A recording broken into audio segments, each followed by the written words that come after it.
I really wanted to talk about something else this evening.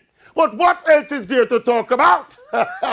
Except Liverpool disciplined and silenced Manchester United and their unbearable fans for 7 days or 7 weeks or even 7 months because them get something. And look, silencing Manchester United fans for even 7 minutes is not easy, but Liverpool done it. And look, there is not much to explain about this massacre except to say that it was vintage Jurgen Klopp Liverpool and Manchester United were just bombarded and bamboozled by the intensity. One thing though, I am a bit worried that this result and this performance might lure my club and my coach into a false sense of security.